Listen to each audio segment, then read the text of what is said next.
Hi, this is William Ramsey. Welcome to William Ramsey Investigates. On today's show, I'm going to read from a book. Full title of the book is The Red Terror in Russia by Sergey Petrovich Melgounov, Melgounov. And this will be part of Russia series. The last book I read was by Felix Yusupov, or Prince Felix Yusupov, which was Rasputin, his malignant influence in his assassination. People really like that, but this book I think is very timely. It's out of copyright. It was written in 1925. You'll find that the author will tell you it was compiled, the information was compiled in 1923, 1924. And am intending to read the entirety of the book. So you can check that out. I've also gone through and reposted a lot and kind of reformatted and equalized some of the old books that I read under William Ramsey Reads History Books. You can just check those out. You can go through my podcast feed. I read The History of the Conquest of New Spain by Bernal Diaz del Castillo, The Man-Eaters of Savo and Other East African Adventures by John Henry Patterson. Also, Gilles de Rais, Serial Child Murderer and Necromancer of France. The Full Psychological Analysis of Adolf Hitler.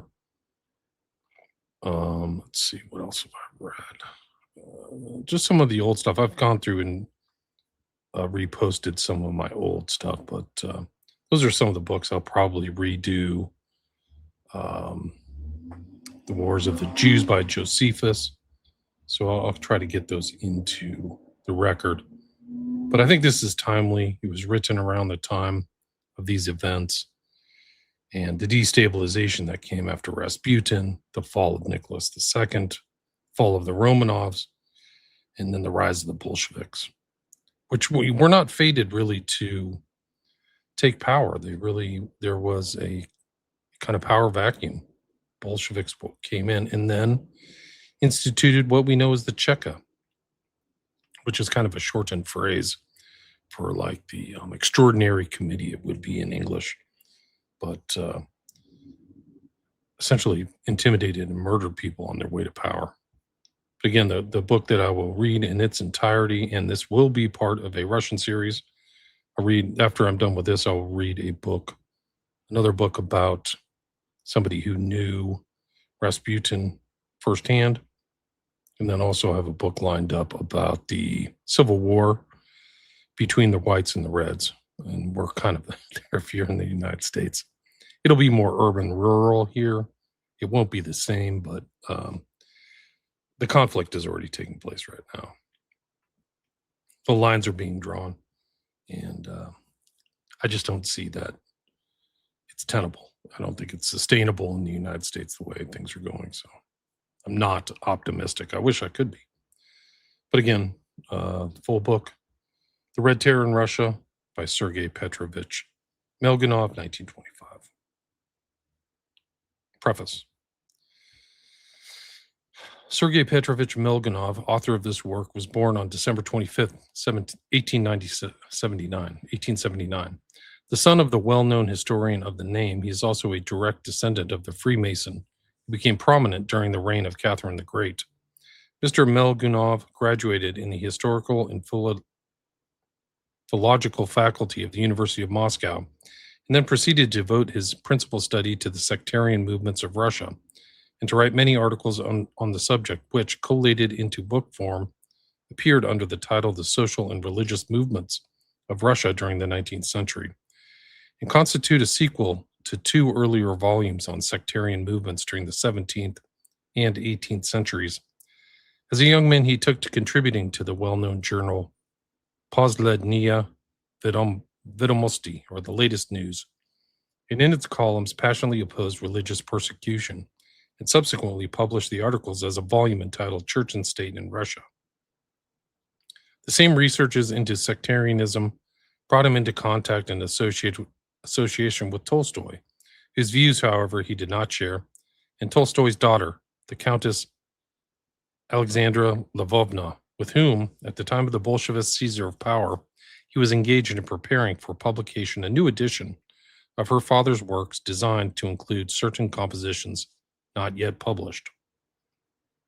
Another of Mr. Melgounov's works is a volume entitled Men and Deeds During the Alexandrian Period, an attempt both to summarize what has been accomplished in the study of that epoch and to consider certain new points in connection with it. Also, it was under Mr. Melgounov's editorship that a group of specialists produced collectively The Great Reform of February 19th, 1861, The Patriotic War of and Russian Society in 1812, The Past and Present Outlook of Freemasonry, and a history reader of modern times, the last of a 7-volume work designed to follow the reader on similar lines, but dealing with the Middle Ages, which Sir Paul Vanogradov has edited. In 1913, Mr. Melgounov joined Mr. V.I. Semevsky, the noted historian of the Russian peasantry as a class, in launching the historical journal Golos Minuvshago, Voice of the Past, as a journal for primarily study of the history of social movements. In this journal, with certain unavoidable breaks, Mr. Melgounov carried on after Mr. Semevsky's death in 1916 up to the year 1923. Earlier in 1911, Mr. Melgounov had suggested and taken a leading part in organizing a publishing house under the style of Zadruga as a progressive and democratic enterprise intended to act rather as a cooperative society of writers than a purely commercial venture. And needless to say, the Bolshevists suppressed it almost at once. Among its members were included the writer Korolenko and over 600 others, whilst its output amounted to several hundreds of works, and it owned in addition 2 printing presses, all the employees of which were members of the society concerned. When the revolution had come about, Zadruga also issued pamphlets by the million for the enlightenment of the peasantry and the industrial workers. These pamphlets set forth principally the views of the Narodnikoye Divizhny, or People's Movement, as views consonant with those held by Mr. Melgounov himself, since from the first he had been a chief organizer of the party known as People's Socialists, a party founded by Messrs. Miakotin and Peshekkonov, and is basing its ideology upon the common interest of individuals as individual personalities, rather upon class warfare, upon attainment of realities, as occasion should serve, rather than upon utopian ideas, upon evolution rather than upon political upheavals. And though during the hectic revolutionary period when demagogy alone was listened to, the party could attract few fresh adherents to its standard, it had previously, through its untiring defense of the interest of the state and people, added to its truly democratic outlook, drawn to itself all that was best in Russian intelligentsia. As vice president of the party central committee, Mr. Melgounov was put forward as the party candidate for the Constituent Assembly and continued to edit the party's organs, the People's Word and the Popular Socialist, and the organ of the cooperative societies, the Rule of the People, even after the Bolshevists had illegally dispersed that assembly. The revolution of October 17 failed to deter Mr. Melgounov from remaining on in Russia, as he desired to combat the Bolshevist tyranny and stood prepared to suffer for his outspokenness under the new regime, even as he had suffered under the old. 8 times he was arrested. 23 times did he have his house and documents searched. More than once, however, he was released thanks to the mediation of such old established non-Bolshevist revolutionaries as Madame Vera Figner and Prince Kropotkin. In 1920, he and many other literati and public men of Moscow were arrested and tried on a charge of having participated in the activities of the association known as the Vorozhdenie, or Regeneration, a political group which, drawn from all democratic parties without distinction, had for its ideal a united national front against the Bolshevists. And though sentenced to death, he afterwards had his sentence commuted to 10 years imprisonment, and after serving a year of that sentence, mostly under the system termed solitary confinement, was released on the intercession of the Academy of Sciences, but rearrested in the autumn of 1922 to serve as a witness in the trial of social revolutionaries of the right, and then sentenced to be deported to Perm province. Lastly, after being allowed to leave Russia on condition that he would never return to his native country, he was, a year later, deprived in his absence of civil rights and had his archives and library confiscated and handed over to the Socialist Academy. This last move on the Bolshevists' part being due to his articles denunciatory of the Red Terror, which he strenuously opposed from the standpoint of ethical rectitude and as a lifelong protagonist of the deathless principles of justice and freedom. The translator. To save space and labor, the translator has everywhere used the shortened expression Cheka in place of the full English title, Extraordinary Commission. The expression Cheka is formed of the names of the two initial letters of the Russian title, Krezvyenchaya Komissia. Originally, there was only one Cheka, the All-Russian Extraordinary Commission, or Vyseryskaya Chervnaya Komissia, but subsequently, local and occupational branches came into existence. And there's the contents.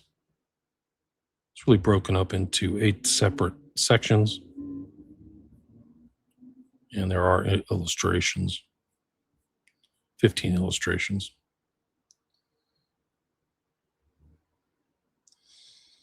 The Red Terror in Russia, introduction. In countries where personal freedom renders honest, sincere political controversy possible, the use of political murder as a weapon in the fight is a manifestation of despotism.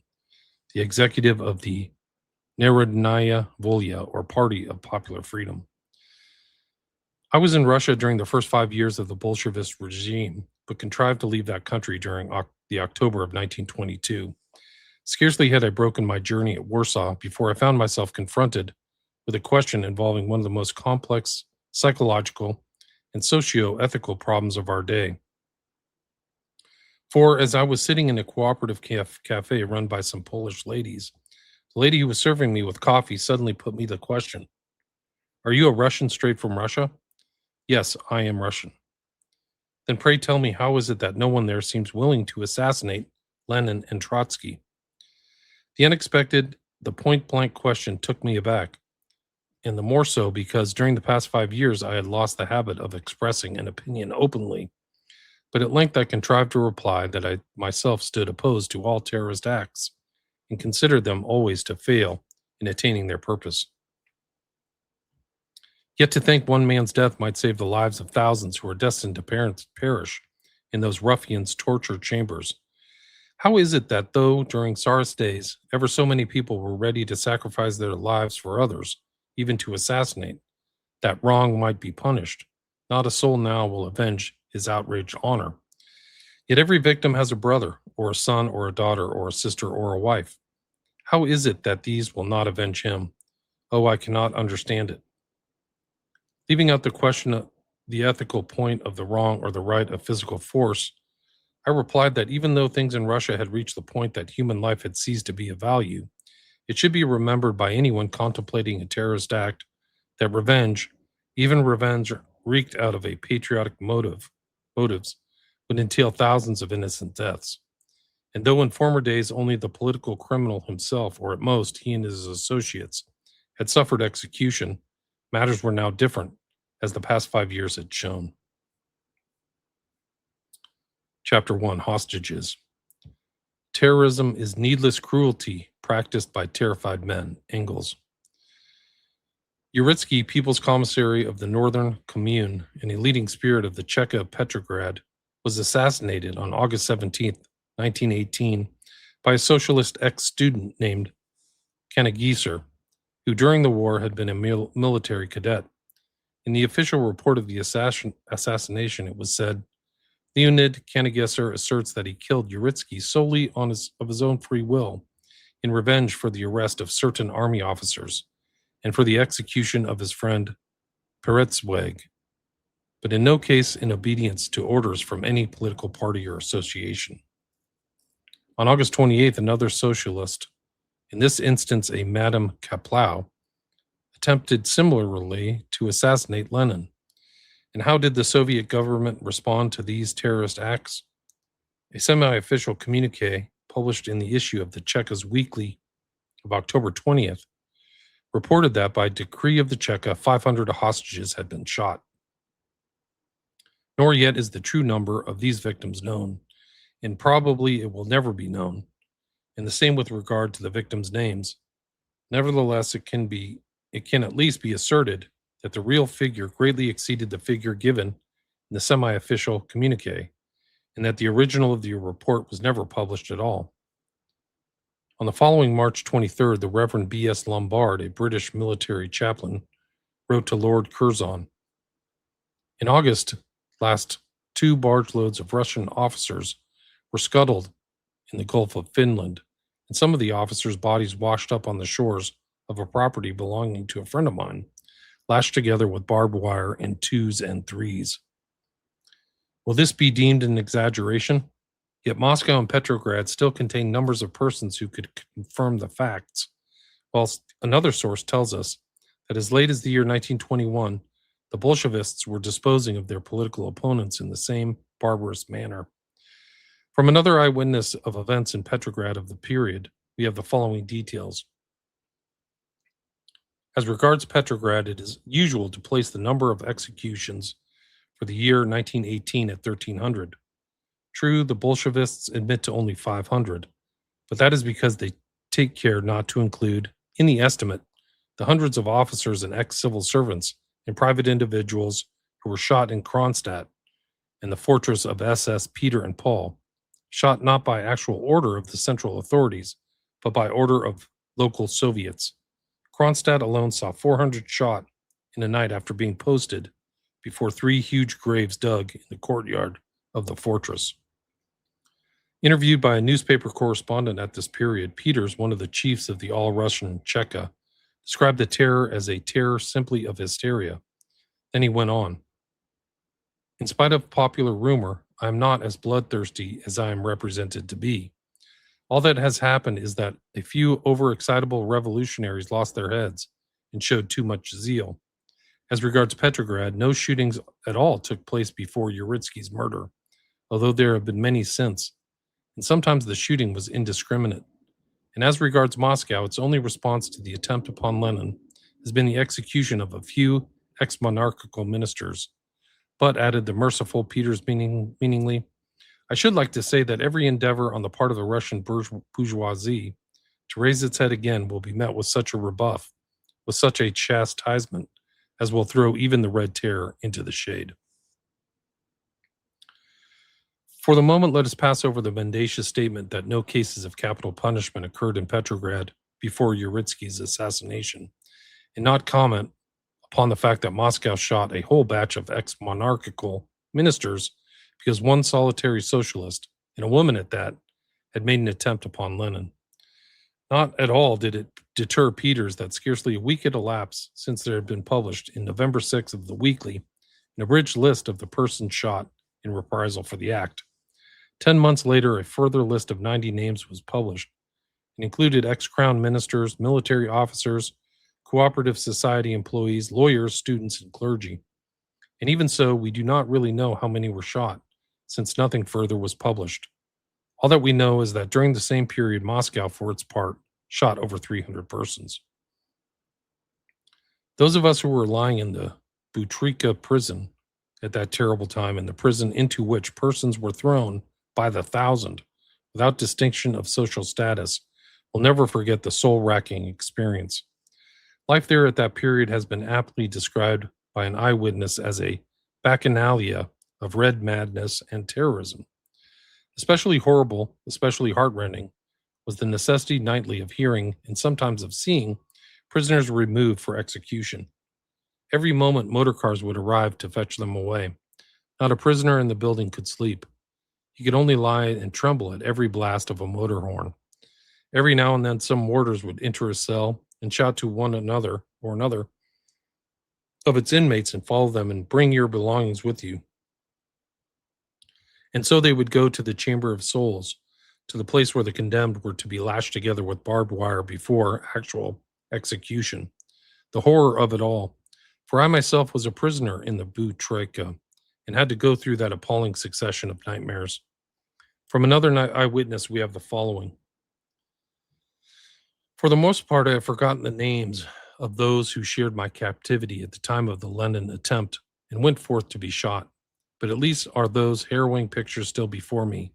Never will they fade from my memory. See that group of 5 officers arrested during one of the roundups which were carried out after the shot at Lenin? Hitherto, they have been supposed that they would not be put to death, but given merely a term of imprisonment. Yet now their summons to the Chamber of Souls has arrived, and there's being shouted at them, across the yard to the Chamber of Souls, you and your belongings. The officers turn as pale as sheets. Mechanically, they fall to collecting their few possessions. Then stay. One of the 5 cannot be found. He fails to reply when his name is called. A warder leaves the room and returns with the wing superintendent and some Cheka officials, and the roll is called again, and the 5th officer is found hiding under a bunk. Dragged thence by the heels, his frenzied cries fill the cell as he struggles to break free and shouts again and again, "Why should I go? I do not want to die." But he's overpowered. He is hustled from the ward and all disappear. When we see them again in the yard outside, no sound is coming from the 5th officer, for by this time he has been gagged.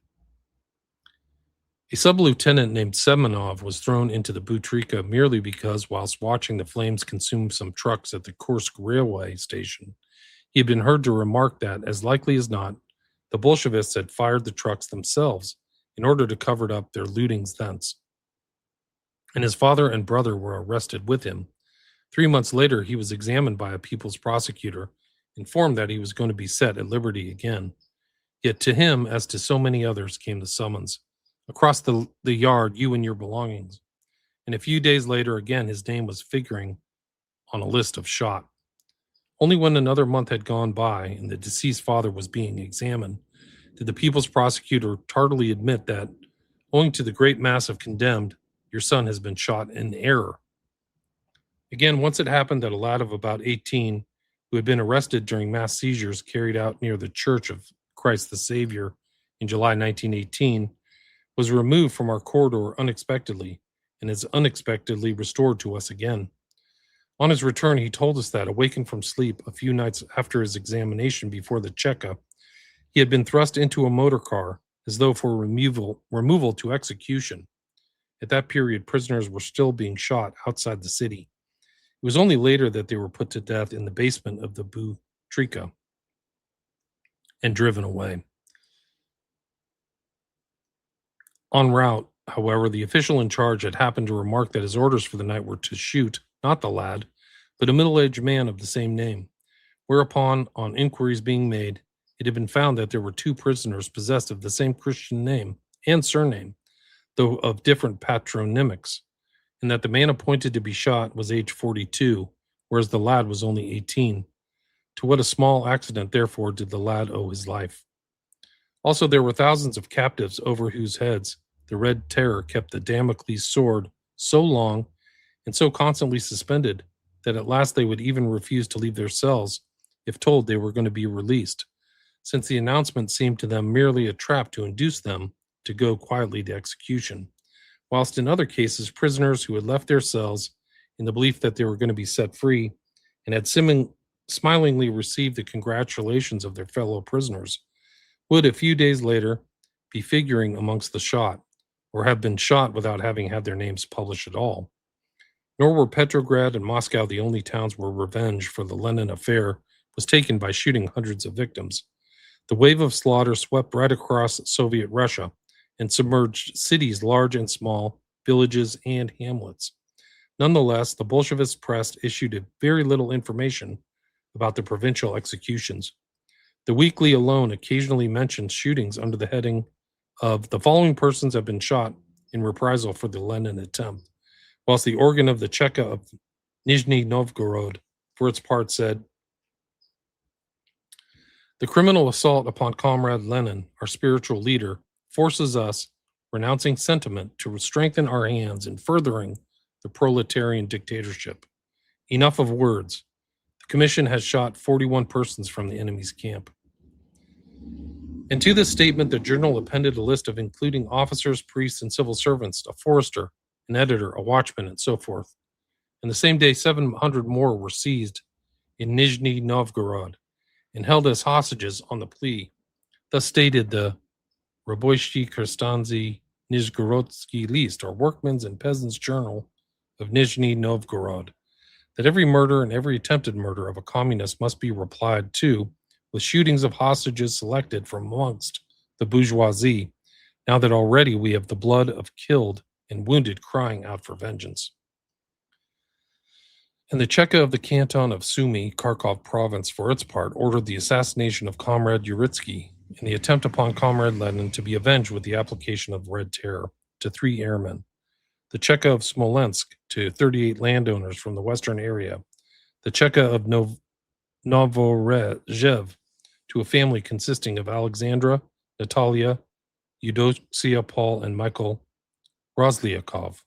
The Cheka of Pashikon to 31 persons, including 5 belonging to a family named Shalaev and 4 to a family named Volkov. The Cheka of Piskov to 31 persons.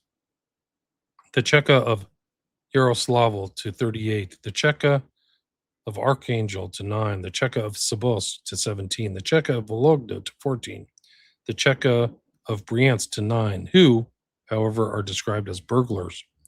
And with these reprisals ordered by the all-Russian Cheka for the attempt upon the leader of the world's proletariat, when executions of a Bolshevist's commissary for purloining 400,000 rubles, of 2 sailors for a like offense, of a commissary for attempting to sell a revolver to a militiaman, of 2 counterfeiters, of others, with the names published in the 3rd issue of the Cheka's Weekly.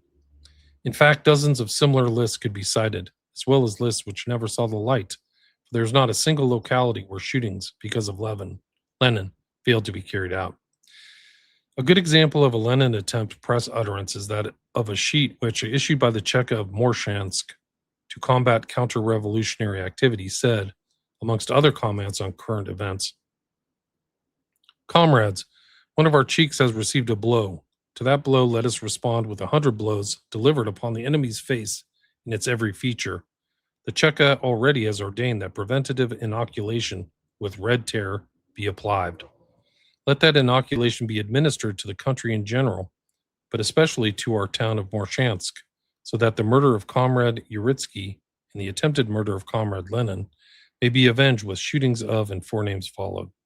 And if any further attempt be made upon the life of a revolutionary leader or a responsible worker, that cruelty be resorted to and continued, so that each blow from the enemy may be countered with a blow 10 times as forcible."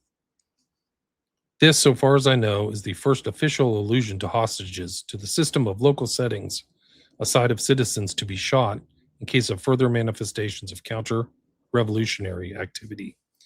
In like manner did the Cheka of Tojok announce to the inhabitants of our town and district that for the head and life of any leader of ours, hundreds of heads of the bourgeois, both of principals and of dependents, must fall. And then the Cheka appended a list of proposed hostages, which included engineers, merchants, a priest, and a batch of social revolutionaries of the right, in all 20 persons.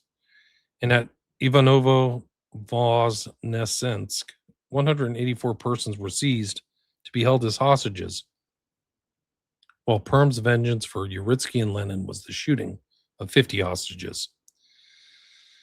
These facts at least refute the official statements which I have quoted, for they prove that the Uritsky and Lenin affairs brought to their death several thousands of people who could not possibly have had any connection with those 2 tragedies, but nevertheless had been seized as hostages.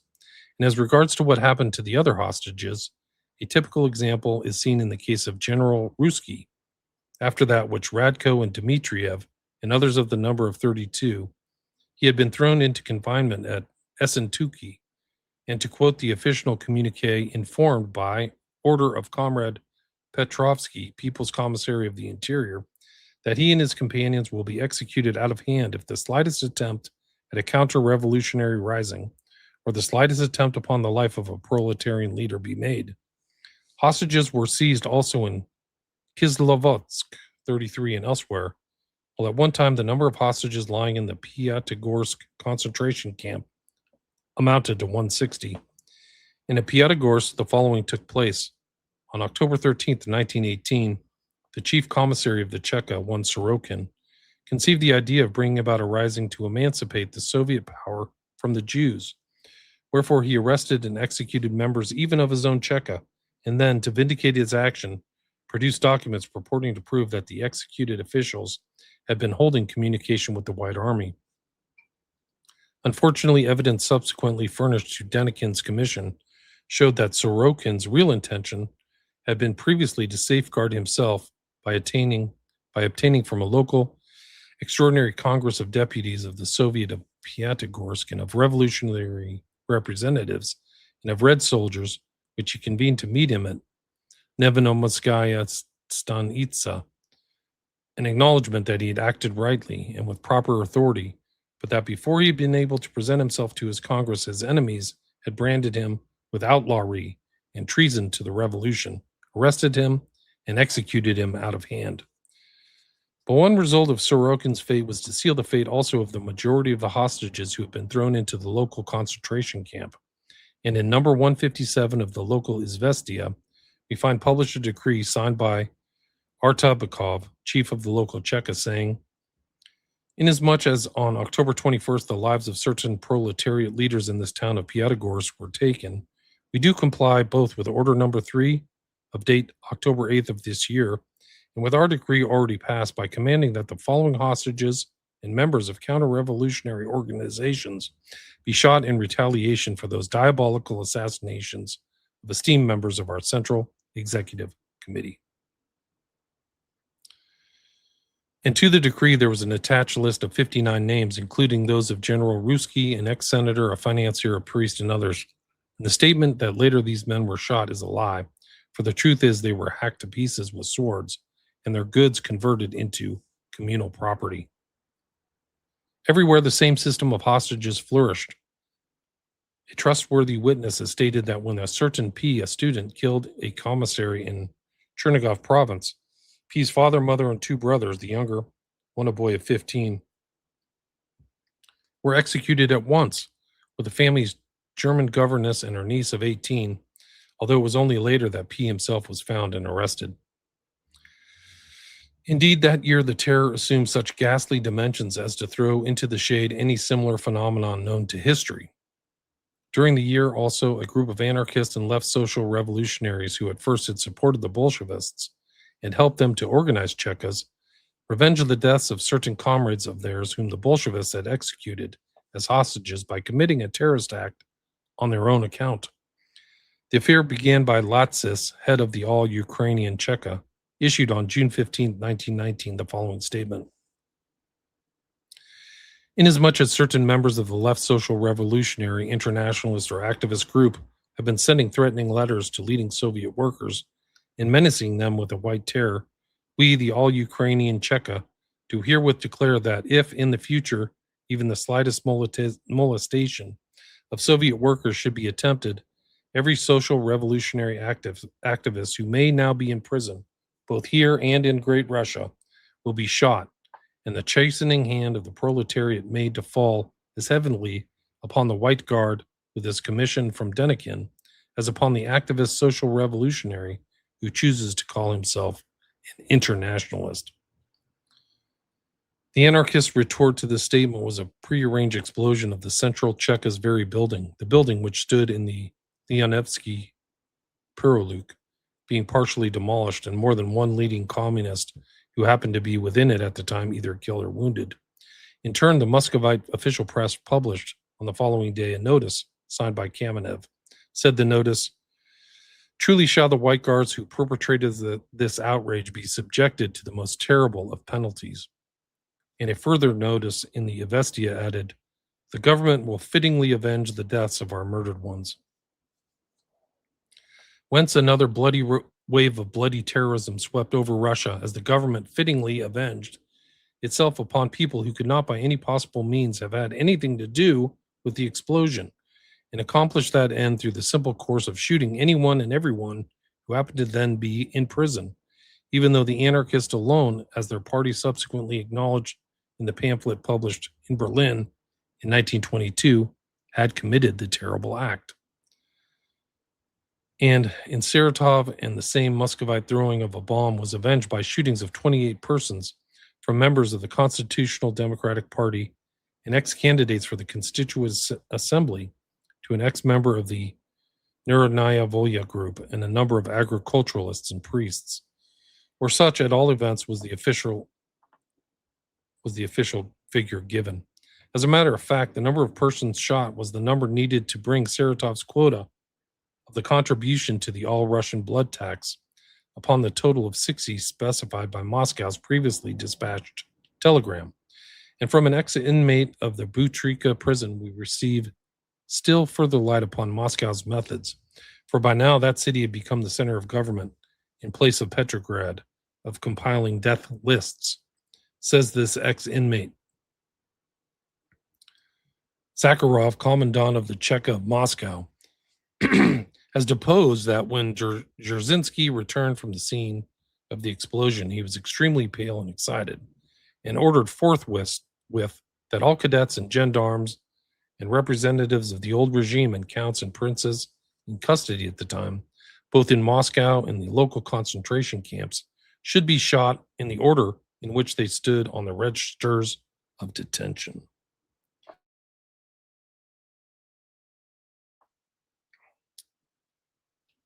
Once merely the verbal command of an individual gave the signal for innocent deaths by the thousand. The exact number of victims hurriedly shot that night and on the morrow is not yet known. All that can be said is that even the most moderate official estimate placed the number at hundreds, and that not until the following evening was the order rescinded. When another year had passed, the central authorities officially instituted the system of seizure of hostages, for on November 30th, 1920, it proclaimed that inasmuch as certain White Guard organizations have decided to perpetuate terrorist acts against leaders of our workers and peasants' revolution, every representative of the non-communist parties then in custody was to be seized and segregated. And such was the tenor of this decree that the aged anarchist Prince Peter Kropotkin felt bound to protest against it and write, "Have you not a single member sufficiently honest to remind his comrades that such measures constitute a return to the worst periods of the Middle Ages and the religious wars, and demean a people undertaking to construct a new order of society and to conduct that order on communist principles? For we have come to pass that a man may be imprisoned, not in punishment for any definite crime, but merely that you may be able to hold over your political opponents the threat of his death. Kill one of our side, and we will kill so many of yours. Is not that as though each morning you were to take a man to the scaffold and then take him back to prison again and say, 'Wait, not today'? Do you not realize that such things are a throwback to the system of torture and to a system which tortures not only the prisoner but also his relatives?" Kropotkin, however, was already old, infirm, and remote from life. He did not live to behold the full enormity of the Bolsheviks' manner of expression of physical force. Hostages? Why, they were seized and held from the terror's very earliest days, and especially during the Civil War period, north, south, and east. Particularly with regard to the large number of them held in Kharkov, did Kovy, head of the local provincial Cheka, write, "The bourgeois viper will need but to raise its head for hostages' heads to fall." And fall those hostages' heads did. At Elizabethgrad in 1921, 36 were executed because of the assassination of a single official of the local Cheka. We have confirmation of the fact, which was first made known through the instrumentality of Burtsev's journal, Obstoye Dielo, the Common Cause, from an analogous item cited later in this work.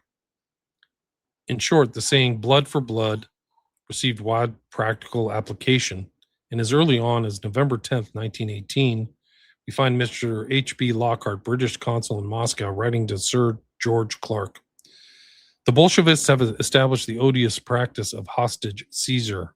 Nay, worse, they have taken to striking at their political opponents through those opponents' womankind. Recently, a long list of hostages designate was published in Petrograd. When the Bolshevists could not find them all, they seized the wives of those missing and kept them in prison until their husbands gave themselves up.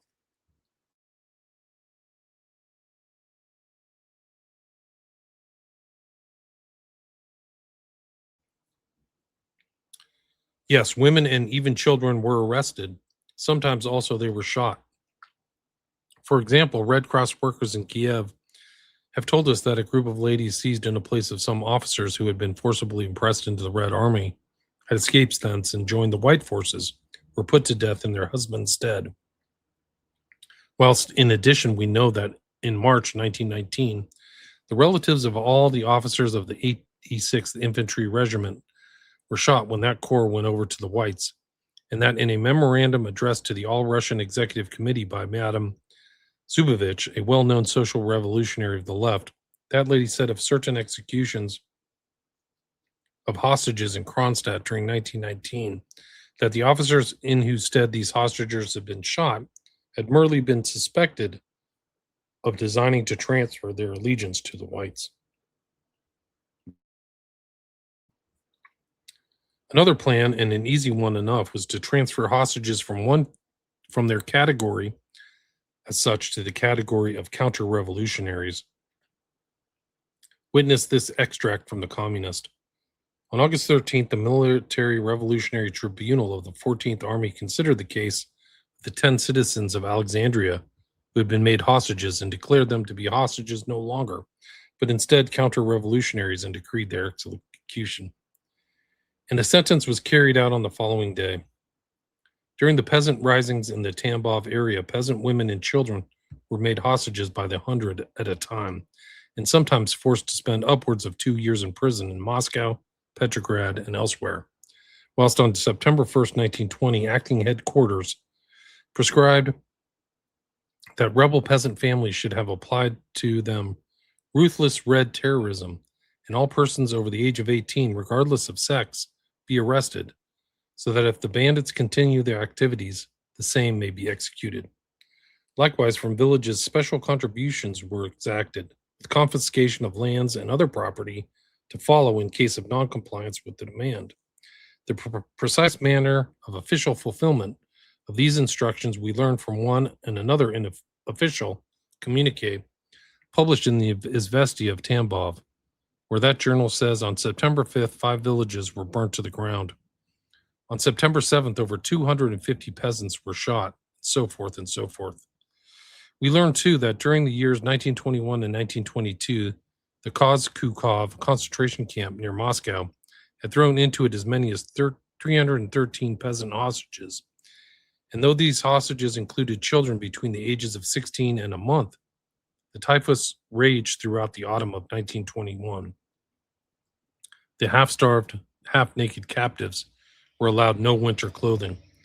Lastly, in an issue of the Krasny Voin, the Red Soldier, of November 12, 1919, we find long lists of hostages seized for deserters from the Red Army. They constitute the first instance of the category known as conditionally condemned. Parents were shot with their children. The facts stand officially certified, registered.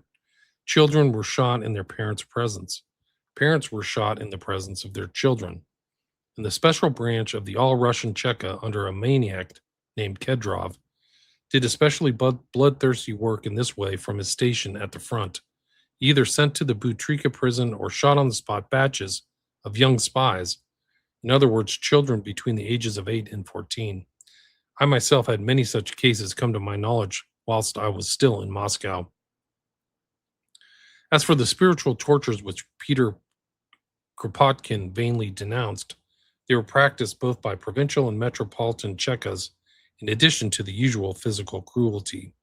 For Peter Kropotkin's voice had been but the voice of one crying in the wilderness, and in any locality where executions of hostages failed to occur for a while, the failure meant merely that that particular district had not recently witnessed a political assassination. So another year passed until the Kronstadt Rising saw fresh hostages seized by the thousand and detained in the new category, even as were the social revolutionaries condemned to death at the famous trial of that party. All of these were kept, and were being kept, until, at all events quite recently, under a permanent and indefinite threat of conditional execution. The only possible explanation of why the assassination of Vorovsky was not followed by mass shootings, or more correctly, by publications of official information of mass shootings, is that the assassination occurred on Swiss soil and attained wide publicity. As a matter of fact, what happens in the secret places of the executive organ with which the all Russian Cheka has now become replaced is never really known. Yet we do know that as soon as ever Vorovsky's assassins had been acquitted, all Russia became threatened with renewals of terrorism towards hostages, and the German journals Denis and Vorwärts of the day stated that Stalin had informed his Cheka of Moscow that the laboring masses of the country are calling unanimously for punishment of those who prompted the monstrous Vorovsky crime, whilst adding that Vorovsky's real murderers were not Polunin and Conradi, despicable though those hirelings were, but the socialist traitors who since have fled the people's wrath to spots where it cannot reach them, but where they may prepare fresh aggressive acts against the leaders of our proletariat, in complete forgetfulness of their magnanimity shown to them in 1922, when we thwarted the popular desire and suspended the decree which the Supreme Tribunal had pronounced against traitors. Yet let those persons bear in mind that the decree still remains in force, and that, if necessary, we can fix the responsibility for Comrade Vorovsky's death upon friends of those persons still at our disposal. Hostages are capital of exchange, once remarked the notorious Latsis, but the meaning of the term hostage as applies to foreign subjects captured during a military campaign abroad bears no relation to Russian subjects seized in Russia. The latter resource was purely a form of mental intimidation, which summed up in itself the whole basis of the Bolshevists' internal policy and governmental system. And how remarkable that we should see the Bolshevists vainly attempting to carry out a policy which reactionary circles found to be impossible as long as the year 1881. Apropos of that policy, V.N. Tchaikovsky once wrote, "There could be no more forcible expression of brutality, to be more exact, no more wanton destruction of the foundations upon which human society stands reared than the seizure of civilian hostages. To be able to accept the legalization of such an institution, one needs first to slough through every one of the social values which have been developed through the centuries, to agree to bow the knee to the demons of war and wickedness and destruction, and to disregard all the painful struggles towards a sure foundation of social right in which humanity has for ages past been engaged." Similarly, the appeal issued by the Union of Russian Publicists and Journalists resident in Paris in 1921 stated, "There should be no punishment where there has been no crime. And whatsoever the passions involved in the political struggle now proceeding between Russian parties, there is enshrined in these words the first and foremost of verity of civilization. Always should that be borne in mind. We protest against the slaughtering of innocent persons. We protest against the torturing of them through the agency of fear. We know what heartbreaking days and nights are being spent by Russian fathers and mothers deprived of their children. We know what men and women hostages are feeling, as perforce they lie awaiting death for acts which they never committed. We say that for such cruelty as this, no justification exists. We say that the mere fact that such barbarism could find a lodging in a civilized community constitutes an outrage. But who heeds it? An outrage, yes." So that's the end of chapter 1. I think what you see in that is they're taking hostages, they're killing people, they're switching designations, they're creating designations, there's reprisals, there's asymmetrical consequences. So, like, they're killing more people. Think more, So if one person dies, they'll kill 50, as an example. So that's the end of chapter 1. Let's see, go back to the other chapters. Got some the other chapters. Red Terror forced upon us. That's where I'll start on the next one. Blood statistics, Civil War. There's a lot here, but it just shows the manipulation. You also see within that first chapter that they are willing to assassinate or intimidate or kill other socialists, right? So there's other parties too that they apply the force of the Cheka all throughout the country upon. But that was chapter 1 of this book, The Red Terror in Russia. And again, the author is Melgounov, Melgounov. And that's published in 1925. So fairly recent to the events. Thanks for listening. That was part 1.